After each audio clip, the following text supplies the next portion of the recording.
I want to tell you about Norbert Capek. He was born in Czechoslovakia to a Catholic family. He was born in 1870, and he later became a Baptist. Protestantism was very suspect in his region, and he came to the United States where his religious beliefs continued to evolve, and he eventually became a Unitarian. He became a member of our congregation in Orange, New Jersey. After World War I, the Unitarian Universalist Service Committee, which is still very active today, sent Norbert Capek to Czechoslovakia as a missionary. Unitarianism was new to Czechoslovakia. In the beginning, Capek rented a concert hall in which to meet, and eventually the group built their own building called Unitaria. The services were very simple. People came from a lot of religious backgrounds, and they were sort of like refugees from their former religions and didn't want to be reminded of their old churches, so Capek didn't wear a robe.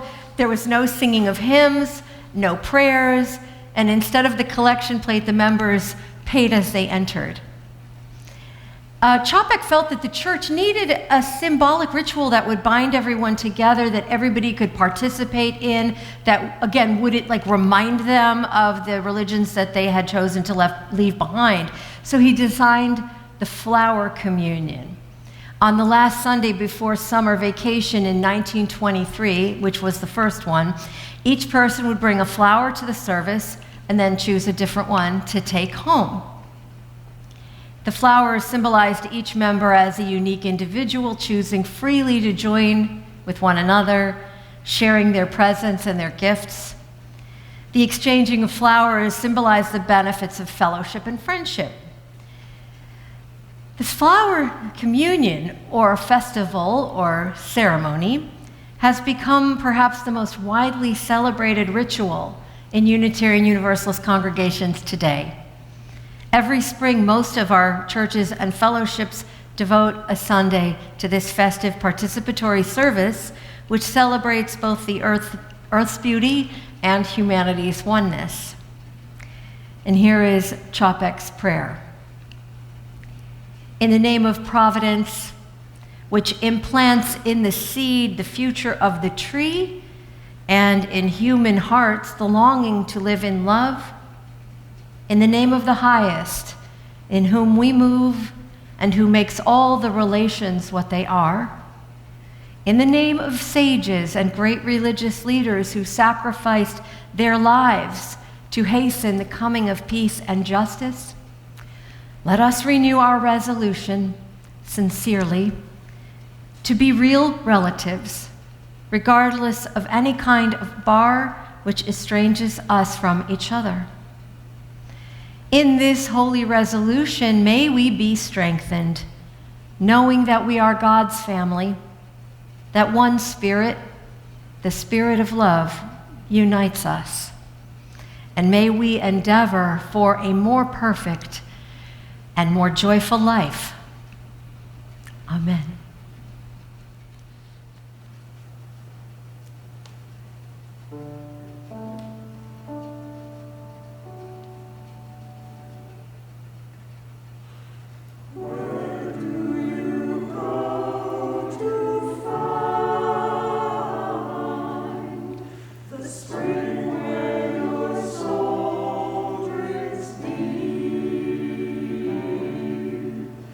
Tell me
A woman who lost a family member in the Buffalo massacre last Saturday afternoon posted a statement about it on her Facebook account. And several white people had the temerity to comment, "Please don't make this about race."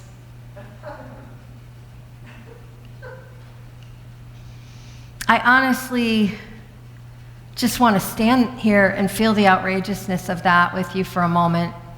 And thank you for the derisive laughter, because it's just what it deserves. The cowardice, the moral failure, the offensiveness, the ignorance, the denial, the erasure of violence against black people because they are black.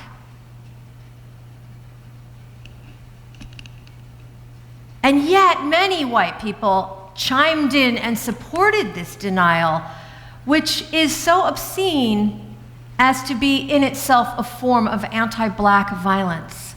It's a form of violence. I don't know what to say anymore. So I'm going to start with these names. Aaron Salter. He was 55 years old. Ruth Whitfield, 86. Pearlie Young, 77 years old. Catherine Massey, 72. Veteran women, elders, cherished elders. You see the choices there. Deacon Hayward Patterson, 67. Celestine Cheney, 67. Roberta Drury, 32. Margus Morrison, 52. Andre McNeil, 53. Geraldine Talley, 63. Wonderful people. I've been reading about them all week. Involved in their neighborhoods, their churches, schools, families. Generous, beloved, and now gone, leaving a shattered community. And Tops Grocery Store, where this happened, was one of the only grocery stores in that area. The nearest one, the nearest large grocery store, is not within walking distance. And so the closing of that Tops Grocery Store has left the residents again in a food desert. The young man who committed this crime was radicalized online. He's not a lone wolf. And using the excuse that he was mentally ill stigmatizes mental illness and ignores his ability to coldly organize, plan, carry out this racist mass murder. The fact that these attacks are so common calls us to a new commitment, an honest reckoning. It means that we can no longer treat these attacks as occasional tragedies and respond to them with sadness and then walk on by while another community cleans up and tries to cope. I've come to the conclusion that people of good conscience must shift our perspective and treat racist violence in America as inevitable, with one caveat. They will be inevitable so long as people of conscience think that they can remain on the sidelines of a proactive, sustained fight against the ideologies that support such crimes. And that includes those kinds of comments made by white people in denial. Signs in the window, not enough. Showing up at protests, it's not enough. Something more is required. Action.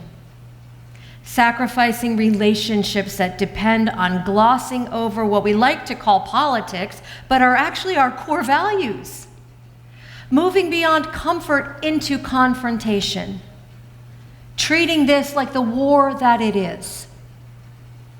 Questioning our fear and entering into that fear that someone will accuse us of not being nice or not being inclusive when we speak up, speak out, and say what we mean without sugarcoating it. I can be offensive so that someone else can be alive. There's no separation between the spiritual and the social. None. There's just a distance between the deepest convictions of our souls and what we dare to say and do with others that prevents us from living into what the holy commands of us. In your quiet moments, in your distress and rage and tears and sense of despair, reading or hearing about these crimes, don't you feel that?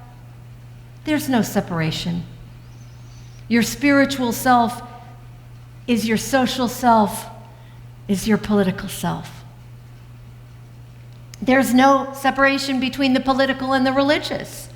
Oh, don't bring politics into it. It's just privileged, comfortable people's shorthand for, please don't bother me with your burning heart of love, with the sorrow about humanity's inhumanity to each other that keeps you up at night.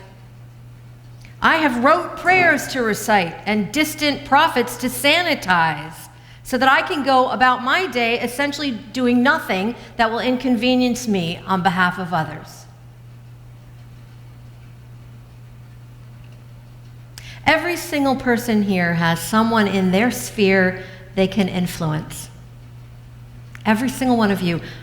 A friend, a coworker, family member, a grandchild, someone who isn't a bad person, but whose thinking is lazy, whose ideas are misguided, who needs challenging, who needs to be brought around. I ask every one of you here, watching later, wherever you are, commit right now to engaging with direct activism. I commit myself to continuing to provide resources and guidance for this engagement through this church. I'm grateful to Martha Curry, Bruce Campbell, Mary Gatlin, Jack Butterworth, Vanessa Nemeth, Suzanne Forgione, did I say Claire Campbell and Bruce Campbell? All of whom attended an anti-racism training here over 3 sessions in April. And I hope that others will do so in the future because we're going to keep offering that. The church is grateful to all its members and friends who advocate for a cleaner earth that can sustain life for generations beyond our lifetimes, for literacy, for food for families, for voters' rights, for paid time off and a living wage, for immigrants' rights, for equal rights and protections for women, and for LGBTQ people. I know all of that's happening within this congregation, and we do this because we understand that action is a form of prayer and a spiritual practice. And learning is at the heart of where that begins. It's part of equipping ourselves for how to have those challenging conversations. So what I am encouraging is deeper engagement with people that you know, that you personally know, to stem the helplessness, ignorance, and easy analyses that you see offered with your fiery presence, your knowledge, your resources, and your love.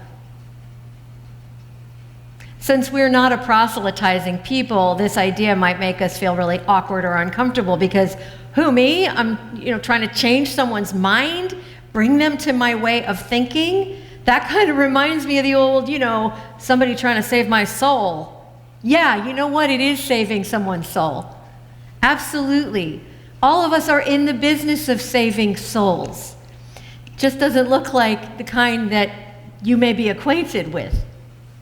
Because that is where we coach and coax each other away from intellectual and moral laziness and apathy. Decency demands this. There are too many dangerous people working on the other side to destroy souls and to destroy society. There's a lot of them. They are well organized. They are well funded. What happened to Norbert Capek, the founder of the Unitarian Church in Prague? Writer, spiritual leader, apparently and reportedly an absolutely lovely man. He was arrested by the Gestapo in 1941. And he died in Dachau concentration camp in 1942.